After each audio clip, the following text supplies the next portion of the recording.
We've all done our time in the earlier stages of the journey, where union is our top priority, and thoughts of the physical body of our masculine consume us day and night.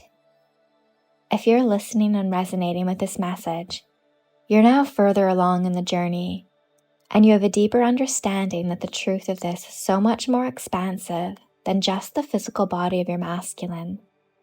But this stage of the journey comes with its own sets of challenges. You know at a rational level that union cannot be your goal, and that you are moving through a deep awakening and transformation on every single level. You know that you need to let go of that hyperfixation on your masculine and union.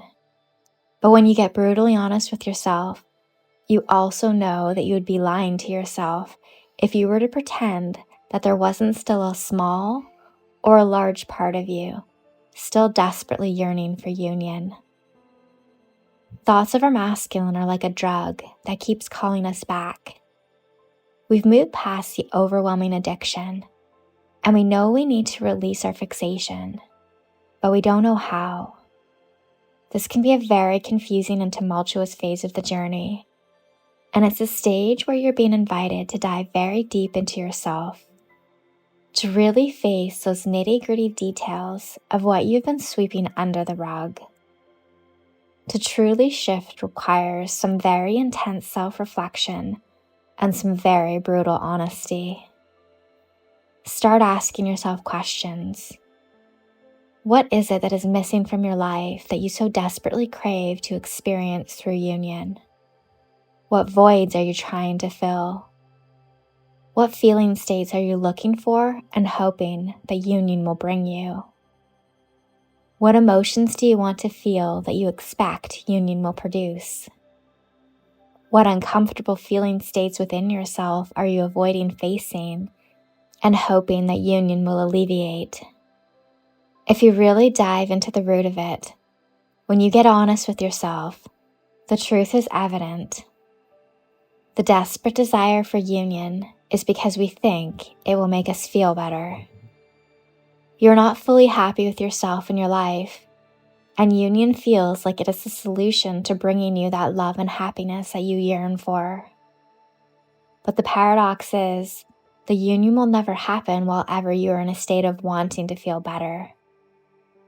It's a frustrating and hard pill to swallow, but union will not occur until you have already reached that state of feeling better. And you cannot fool the universe.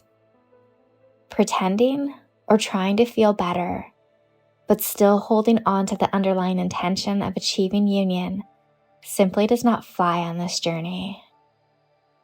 So what can you do with this dilemma? How do you stop wanting what you want? You start giving it to yourself.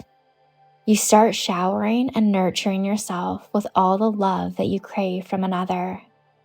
You must unveil that love within you before it will ever be reflected in your external reality. It's not what you're accustomed to, and it's not what your mind thinks that it wants. At first it feels contrived, forced, unnatural, and unsatisfying. But as cliche as it may sound, self-love is the key to dissolving the walls to this labyrinth. Ask yourself right here, right now in this moment, what is your soul calling for you to give yourself? Where have you been neglecting and abandoning your truest desires and your body's needs? Start small and continue without any expectations. As you take those baby steps and truly commit to loving yourself on the deepest of levels, the love will slowly start to grow and build, and will eventually begin to expand exponentially.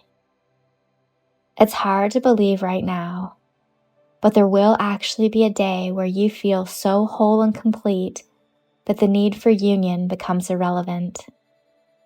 And there will also be a day where you least expect, where you turn around and see that that love you had been so desperately seeking is standing right in front of you. Until next time, with unconditional love.